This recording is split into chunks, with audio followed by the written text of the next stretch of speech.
Welcome back, everybody. Maryland is on the brink of becoming the 6th state to legalize same-sex marriage. But at the 11th hour, some longtime supporters, they're wavering. The final hurdle is a vote by the state house expected sometime this week. They can send it to Governor Martin O'Malley, who has vowed to sign it.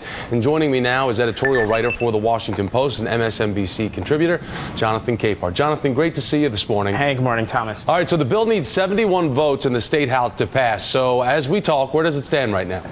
Supporters will tell you they're a couple votes shy, and I know that there are efforts underway by supporters, having other elected officials make phone calls to get people to, particularly Republicans, to turn their vote. Whether this bill passes, it really is a 50-50 proposition. But as you said, as you reported, Governor O'Malley has said that if the bill gets to his desk, he will sign it. Jonathan, you've written about how several supporters of marriage equality in the state of Maryland have shown signs of about face, including the Democratic delegate Sam Arora, who campaigned on this issue, then enraged his constituents by deleting a tweet saying he co-sponsored this bill and told another delegate he's going to vote against it. He's since confirmed his true support. But are you surprised so many lawmakers they're getting cold feet on this issue?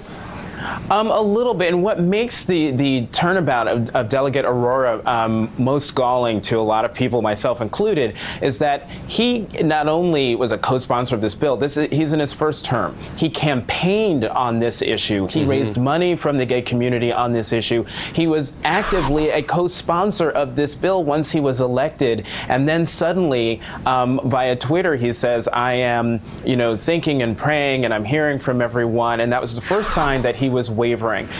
Late last week, he put out a statement after getting clobbered on his Facebook page from people who were just incensed that he had changed his mind. He said he was voting for the bill in the Judiciary Committee, which it passed late last week. He said he's going to vote for it when it comes to the floor for a vote, which is going to happen at some point this week.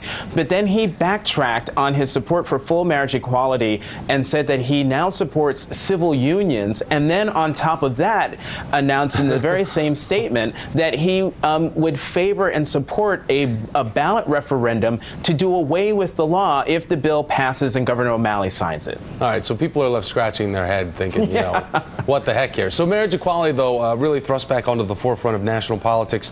Friday, House Speaker John Boehner said that he was going to be launching an effort to defend the federal gay marriage ban. So do you think this is really going to affect how things are playing out? As I said, as we speak, this is going on in Maryland. Do you think it's going to affect how things play out there?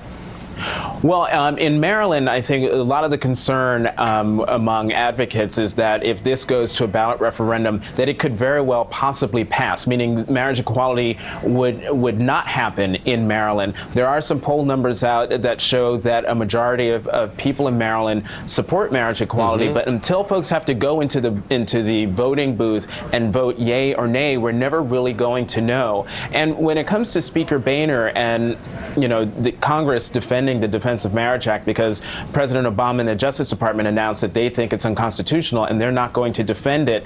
Look, Speaker Boehner, I bet if you were to pull him aside and ask him, do you really want to have to do this right now? He would say no. His focus has been on jobs and the economy, but because of the court calendar, March 11th, this Friday, is a filing deadline in the particular cases in New York and Connecticut. So if they want to defend DOMA, then they have no choice. They, being Speaker Boehner and members of Congress, have no choice but to file papers this coming Friday in that case. All right. Well, Jonathan, we'll continue to watch what's taking place in Maryland, and we'll talk again soon. Jonathan Capehart, thanks so much. Thanks, Thomas.